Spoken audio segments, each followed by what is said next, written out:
Hello and welcome to the first ever Your Illini Nation pregame show. I'm Craig Schode. I'll be anchoring everything here from the desk. We've got Brett Behrens out at Memorial Stadium to break everything down, along with Illini Inquirer's Jeremy Werner. This is the first time we're ever doing this, so we're going to try some stuff. It might work, it might not, and we'll change, and we'll bring you all the coverage you need. So we're just going to break down anything you might have missed during the last couple weeks of training camp. We've been there for most, if not all, the days. We've got plenty of coverage from that, so we're going to get you caught up on anything you missed. Jeremy Werner from IlliniInquirer.com is going to team up with us this year for this show. Jeremy is the lead reporter for IlliniInquirer.com. He covers the Illini extensively, so he'll bring some analysis. You can watch it on the WCIA3 app, on our Facebook page, or WCIA.com. So there's a lot of different avenues for you to watch. Hopefully you enjoy it and join us all year long. So we're going to go out to Memorial Stadium here to introduce Brett and Jeremy right now. They are on the sideline in the north end zone. Brett, about an hour away from kickoff. How's the vibe there right now?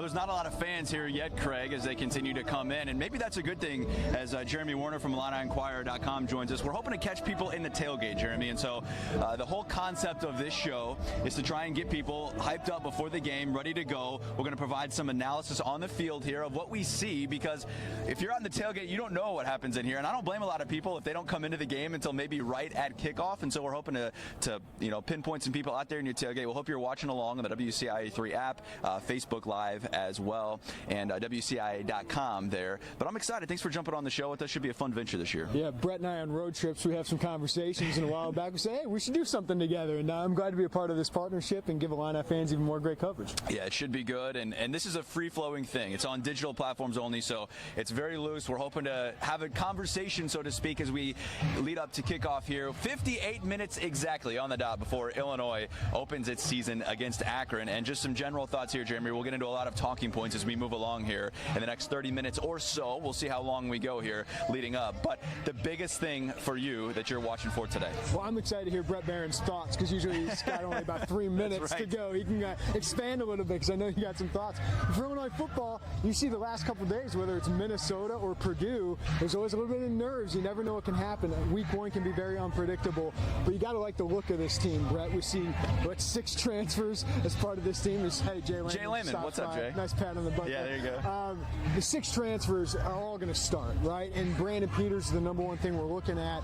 But defensively, Wale Batiku or Emilio Eifer that's going to start at linebacker. It's going to be very interesting to see what kind of impact those guys make. But, Brett, there's only 5 underclassmen starting on this team. We're so used to so many freshmen and sophomores. There's no freshmen are going to start today. This is an older, more mature team. I'm interested to see how it shows up on the field. And that should translate to better results on the field. Keyword on should there. We'll see if that actually plays itself out today against an inferior opponent, and it's taking nothing against Akron, but Nevada probably said that last night against Purdue as well, that hey, we're not an inferior opponent, and they competed and won. Now that was at their place, certainly a little bit different there, but Illinois should come out today. I would expect them to cover a 17-point spread. Well, and a lot of people in Vegas are putting some big money on it, right? $50,000+, right? 350,000 plus bets out there, and I would say yes, Illinois should cover that, and I think that matters this week. I don't know how much you can take from a week one game, but I think Illinois fans should be expecting a comfortable win. Illinois has way more talent than Akron, even though Illinois, I know fans are used to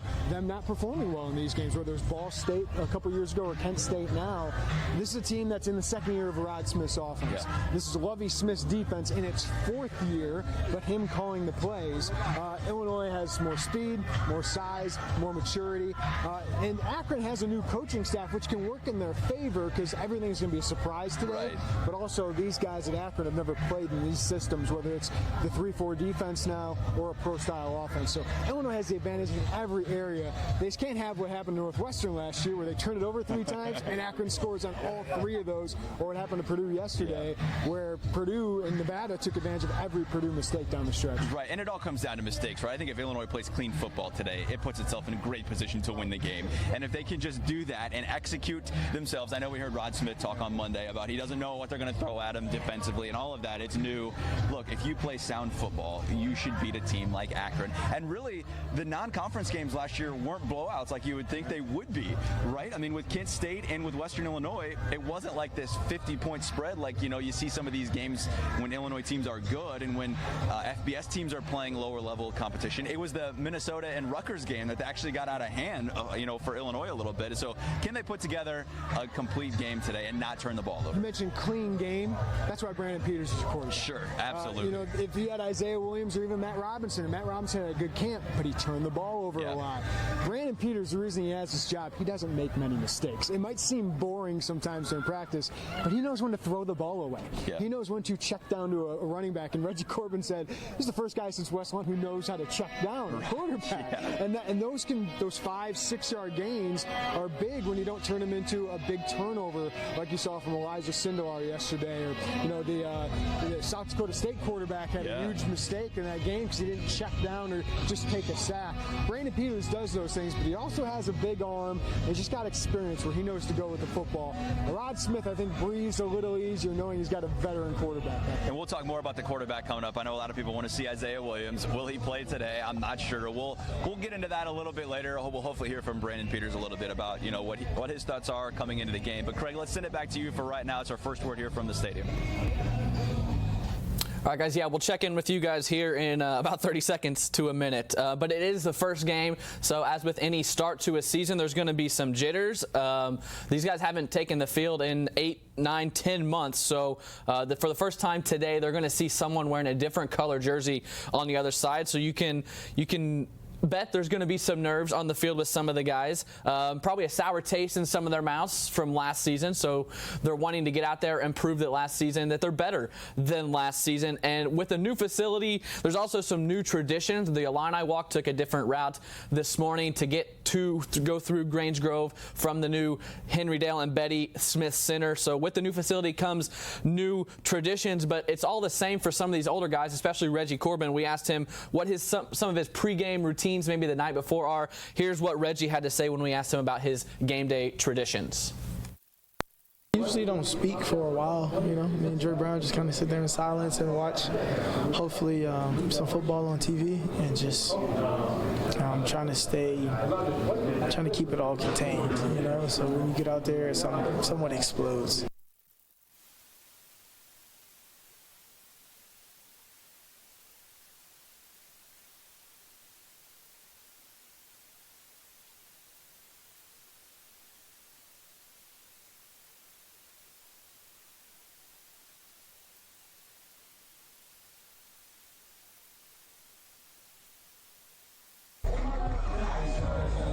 I think, Craig, the biggest thing is these guys have been here before. It's not like 2017 when we were playing, 20-plus freshmen and they didn't know what to expect in a college football game. That's different now. These guys have been here and done it. They should at least act like they know what they're doing. And let's step away here, Jeremy, real quick. We'll continue to talk. The guys are on the field. They just took the field. Quarterback's right here in front of us. You see Rod Smith, the offensive coordinator there, in the middle in the blue pullover. He is not on the field during games. He's up in the booth. But this is his chance to be down on the field right now and talk to his guys. As you see Isaiah Williams in uniform today, will he get on the field? That's one thing that a lot of people are wanting to see. I know that much. We'll talk about quarterbacks coming up in just a few minutes, but this is the first chance to get on the field. These guys were out a little bit earlier. They're not in full uniform at that point. I see Bryce Barnes over here. I know a lot of GCMS fans are going to be excited to see him, and maybe he gets on a special team. He looks the part. He's certainly got an opportunity to play this season. We'll see if he actually does that or not.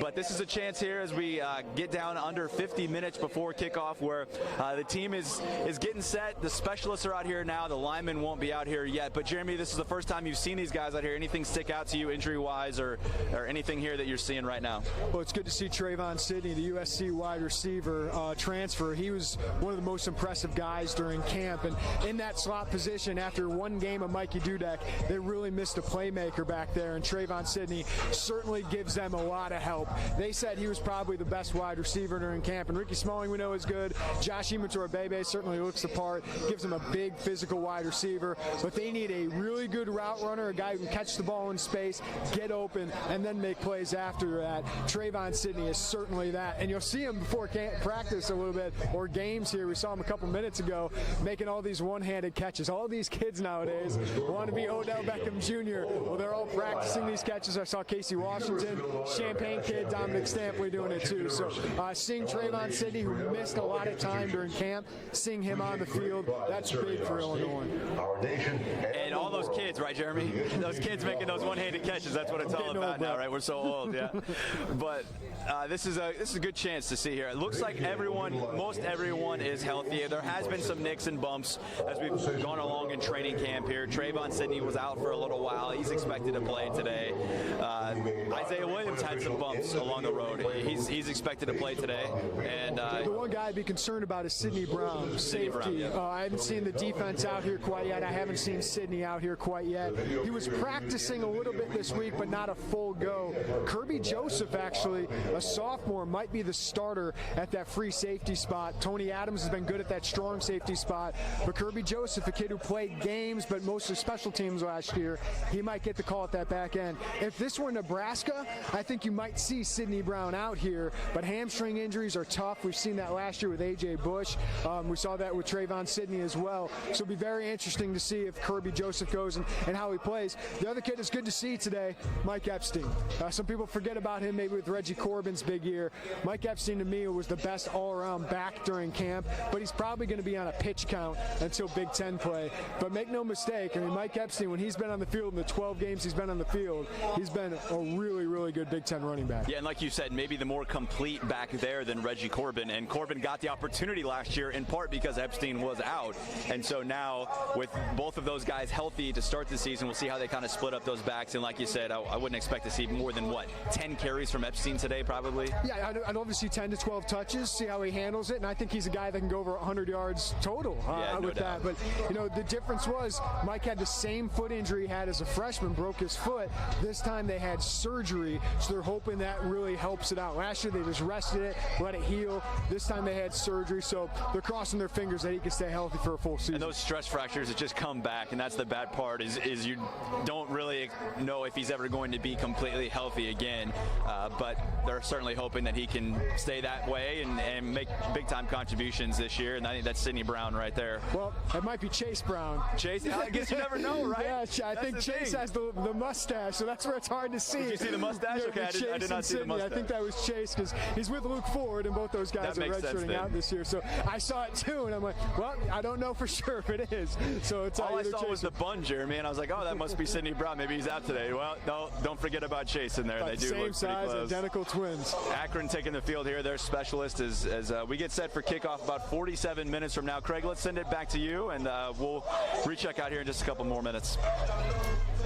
Yeah, we'll be back out to you guys here in very shortly. But like they were talking about, it is game week, first game of the season that's been building up for the last couple of weeks with training camp. The Illini have looked better in training camp, but as they've also touched on, there are a lot of new faces on this team. So now we get to see how they gel and mesh with everyone else on the team. This is the first time seeing another team. So we asked Lovie Smith at his weekly Monday press conference about what changes now that it's game week, and here's what him and Jake Hansen had to say.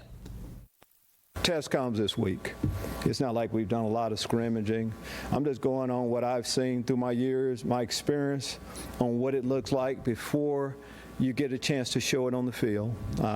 We're better, and we should be. It's no time to be young or make young mistakes again, like you said. So being old, you got to go right now. Like there's no more excuses for it, if that makes sense. Not that there was before, but there's no out. You know what I'm saying? Yeah, no doubt about that. They need to start winning now. This is year 4 for Lovie Smith. He's only won 9 games in his 4 seasons. So we're going to head back out to Brett and Jeremy here shortly. But guys, the new facilities are in place. Now it's time to start winning. As simple as that, isn't it? Yeah, Yeah, it's all about time to win, right? Josh Whitman said when he came here, we will win. We're still waiting to see those wins. The time is now to win, and so can they get that done this season? I think that's the biggest storyline of all for Illini Nation. They want to know, is this team a bowl team? I think they certainly have that capability to do that this season, but we just mentioned Sidney Brown, and he is not going to play today. Was out, walked by us here just a minute ago. He's in sweats. Not a big surprise. No. I think they're going to take it easy with him. They really need him for Big Ten play. It's a secondary. We already saw Marquez Beeson walk by in sweats. Yeah. He's not going to play this year. They can't afford that hamstring injury to really linger. So not a surprise Sidney Brown is out, but it is time to win. It is time to win, and it's on Lovie Smith. Yes. And he put it on himself, which I am really happy about. Don't know if Whitman suggested that, but it is Lovie's defense. And as much as we'll talk about quarterbacks and Brandon Peters, I'm more concerned about the defense. I finished 128th, 123rd in scoring, defense, whatever it is. This defense was atrocious last year. They haven't hid from it, which is good. They're not, sugarcoating it, but they have to be better. They have to be a serviceable defense, because I think Rod Smith's offense will find a way to score some points. Yeah. He's shown that wherever he's been. Can they stop somebody? And that's on Lovie Smith this year. And if they don't, then maybe they'll be looking for a new coach. But I'm excited to see what they can do, because they're very experienced on the defensive side. And I don't know if you play poker or not, but I love the fact that he's just putting all the chips in the middle. Lovie knows that this is on him, and he's taking onus to that. And as an Illini fan, if I was an Illini fan, I think I'd be pretty happy with that. That, like, hey, my coach is betting his $4 million salary this year that he is the guy, right? There's no other person to put it on but him. And it all comes down to the defense, right? Because if Illinois does not get better than the worst defense, third worst defense in the country at 128 out of 130, this team has no hope of going to a bowl. Yeah, you're not expecting him to be a top half of the country defense. I mean, that'd be great, I think, but it's not going to happen. Be 90, right? Sure. Be 80, whatever it is. Be what Indiana was last year, and that gave them a chance to make a bowl game last year. And Minnesota was kind of the same thing. Listen, if Lovie Smith was not going to hire a defensive coordinator who ran a completely different defense, who better to call his defense, if that's what he's about, than him? I mean, he is the guy. No matter what you think of him at the college level, he knows defensive football. So I'm excited to see what he does this year. I think they're going to be more aggressive. I think they're going to bring blitzes. But without Bobby Roundtree, tragically, he's not here. Without him, they need to generate some pass rush. And I think you'll see more linebackers, Dele Harding, Jake Hansen, Milo Eifler, starting to show some pressure. So it'll be very interesting to watch. Yeah, and can they get pressure up front? It starts with that, obviously. And can they stay healthy? Because, like we mentioned in the secondary, there's not a lot of depth there, right? With only 4 scholarship cornerbacks on the team. One of them is already out for the year in Marquez Beeson. Not a lot of depth there. So can they stay healthy? They just need some fortunate breaks here when they've already started the year with a couple unfortunate ones with Bobby Roundtree and Marquez. Well, the good thing last year is you started to see takeaways, right? 15 interceptions was top 3 in the Big Ten. I think you got a group in the secondary and at linebacker that can do that again. Nate Hobbs could be a star this year. Quan Martin as a sophomore. Tony Adams had a fantastic camp. And you got more athletic at linebacker, but you need pressure, and you need to stop the run. I mean, how many games is this team giving up 250, 300 rushing yards? That needs to stop. You need to see a more stout group up front. Hey, we're starting to get energetic here at Memorial Stadium as the guys are coming out here behind us as we get set for kickoff. 42.5 minutes now before Illinois kicks off against Akron in its season opener. Now, it's fun to talk about offense, right? Nobody really wants to talk about defense, I don't think. But the offense is where it's all going to start for most fans, and it all starts with quarterback. And Craig, I know you got more on that. Yeah, we're going to move right along here, and to piggyback off what Brett said, we're going to talk offense, and it all starts with Brandon Peters this year. He is the grad transfer quarterback that comes to the Illini from Michigan, so he has the Big Ten experience. Coming out of high school, Peters was a top 75 recruit out of the Indianapolis area, so he was a very highly touted recruit, a 4-star recruit, so the talent is there. That's been there since high school. He spent 3 years at Michigan. He did redshirt 1 year and then played 2, and he got a lot of experience before Shea Patterson came in last year, and he took Peters' job, so Peters decides to transfer. No doubt from the get-go, almost day one, he was the best quarterback of training camp. We were out there for every open practice, and he was moving the ball. He wasn't making mistakes, so he was the easy, clear-cut decision to go for the starting quarterback. Lovie Smith names him the starting quarterback last week before camp even ended, and Peters feels like he has a lot to play for, to prove to people that he wasn't just a fluke, that top 75 ranking out of high school was in fact true. Here's what he had to say about a little bit of a chip on his shoulder heading into this season. there's definitely a lot to prove. For me as a player and as a person. So that's all I got to say about that. I'm just really excited to go out there and show what I can do. Yeah, he's not a man of many words. He's pretty quiet, not very lengthy when he talks, but he can make a difference. I know Brett, Jeremy, you guys have been at camp as much as you guys can. Brandon Peters was the obvious choice at quarterback, mainly because he doesn't make mistakes. So how does he fit in? How's this Illini offense going to work with Peters at the helm? I think it's going to be a very systematic offense with Peters in it. They're going to know what they're going to expect. I wouldn't be surprised to know if they had 10, 15 plays of the game already scripted out. They know what they're going to do. They're going to try and execute it. It's a feeling out process with Brandon Peters. I don't want to take anything away from him, Jeremy, because Brandon Peters is a top 100 quarterback. I mean, he's a good recruit. He's a good player. He started in Michigan. Like, that shouldn't be taken lightly. That if Illinois got Brandon Peters out of high school, how would that have changed? I mean, they would have been ecstatic, right? Well, when Michigan did, they thought he was the guy. They thought he'd be the next in that line of great Michigan pocket passers, but they shifted their offense to a more running style, which is the flip side of Illinois, going from the running quarterback under Rod Smith, and A.J. Bush had a lot of success leading that rushing attack, to now more of a pocket passer. So the questions about how this offense operates are fair. It'll be interesting to see how it changes, but this passing game should improve, should give them more balance, should make them more difficult in that regard to plan for, but how does it affect the rushing attack will be very interesting. I call him a game manager, but that's kind of a good thing. He's not going to turn the ball. He's not going to turn the ball over a lot, not kill you, and keep you in games. I think there's going to be a more consistent offense. Last year was explosive. Right. I think it can contain that, but they need to be more consistent. And Brandon Peters is going to come out and give Illinois a chance to win. And that's really the biggest thing for Illini fans at this point, is that, hey, he's the guy that is best equipped to lead Illinois to victories. And I don't know about you, but I trust Rod Smith enough to make adjustments, that it's not going to be the same type of offense we saw last year. Look, I know they had, all these 10-plus plays of 50 yards or more. I don't expect that to happen again. Defenses are going to make adjustments for Reggie Corbin, but if they can be more consistent, I think they have a better chance to win, Craig. And really, that's what it's all about at this point.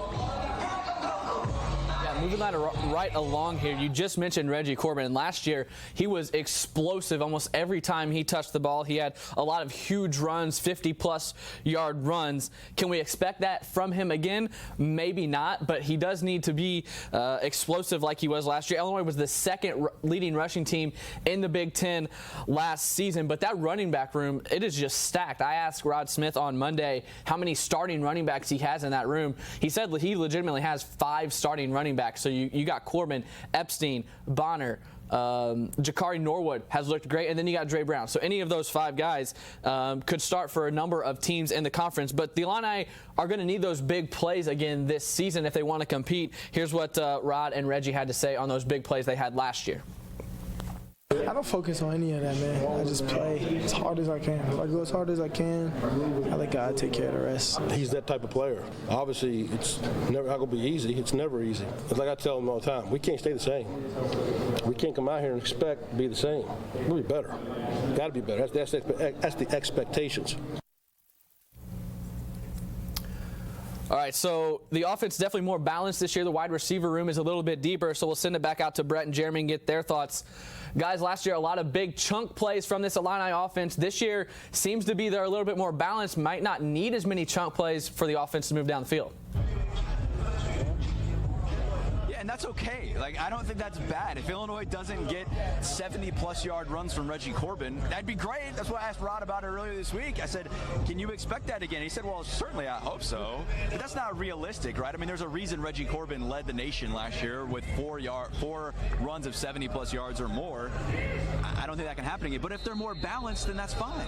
They convert third downs. They're one of the worst teams in the country at converting third downs. And they've told Reggie, Mike Bellamy told me, hey, don't go for a 70-yard run every time. It's not going to happen. Take what they have. So take a 15-yard gain. That's fine. That's a first down. Yes. We're moving the chains. And with Imator Bebe, with Sidney, with Ricky Smalling fully healthy, I think his wide receiver crew's going to be good. And Daniel Barker had maybe one of the best camps we saw. He's sophomore tight end. So no Luke Ford, but they got a pretty good starting tight end. And Daniel Barker had a nice set piece in his mouth. Marley did a story on him. She's running the camera here for us. He had this gold set piece in his mouth.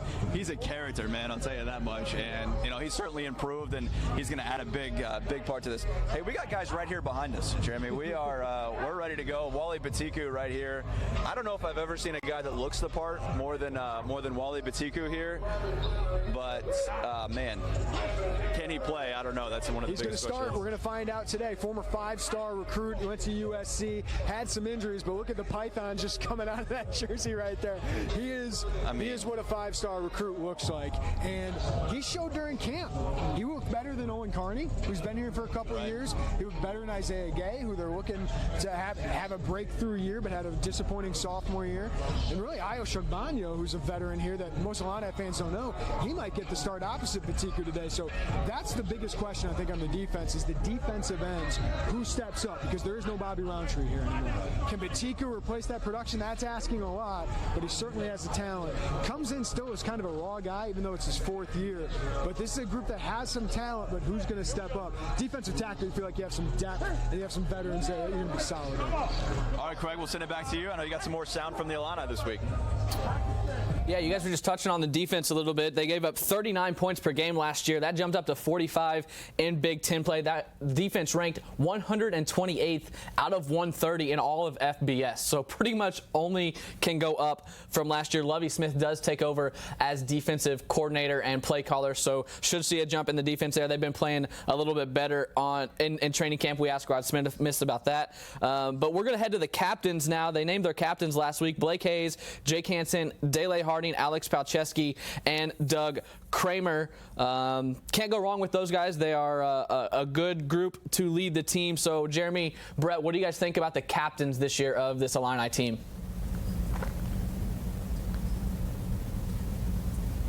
Much expected in that point. I mean, Jeremy, we're talking about the captains here. We just heard from Lovie about what that means. They're picked by the players, picked by the coaches. Did anything expect you or surprise you in that? No, I think that's what you want. You want 2 linebackers and 2 offensive linemen. Those tend to be some leaders. Usually a quarterback is, but we know Brandon Peters, not a guy who's going to speak a lot, but he's kind of led by example and through his action.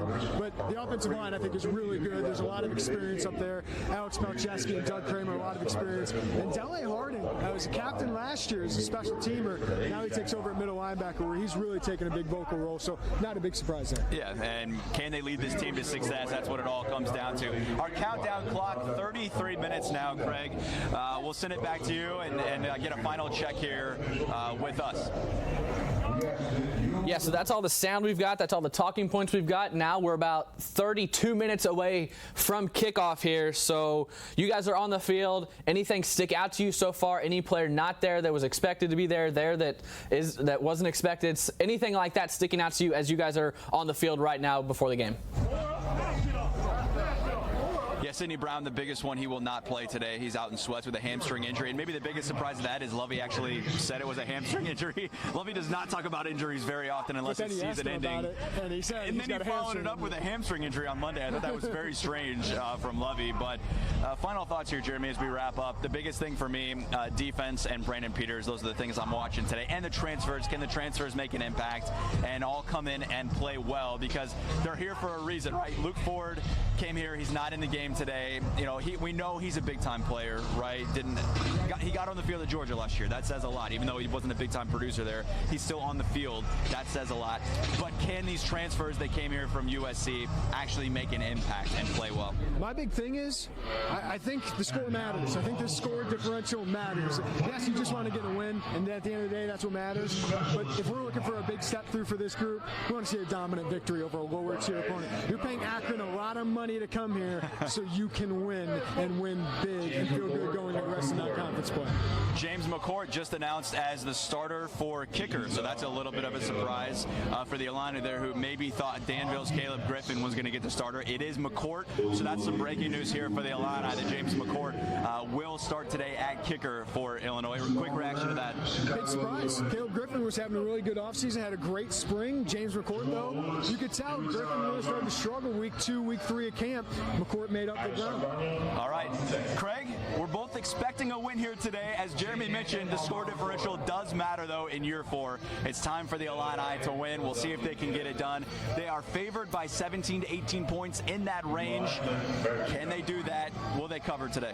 I think so. I had 42-17. I think the offense should have its way, and I think the defense, with a new Akron offense, should be able to dominate physically up front. All right, we'll do it again next week. We will be at UConn together. Robert Rosenthal from IlliniBoard.com will also join us. We'll have a trio out there in UConn dominating the coverage. But it's been fun, Craig. We'll send it back to you, and we'll see you post-game for all the coverage, highlights, reaction from the team, and more. All right, guys, thank you very much. Great stuff from the field today, as Brett just said. Kickoff here in about 30 minutes, 29 and a half minutes. We'll get you to 11 o'clock. Brett and Marley will both be at the game today shooting the video. They'll have the full post-game. Lovie Smith's press conference will be streamed on these same digital outlets that we have here, WCIA.com, WCIA3 News Facebook page, all that good stuff. Brett will have a post-game recap story. So anything you need, come right here. We'll have you covered tonight at 6 and 10 here on WCIA. That's going to do it for the first ever Your Illini Nation pregame show. Thank you so much for watching. Kickoff 11 o'clock between Illinois and Akron. We'll see you next week.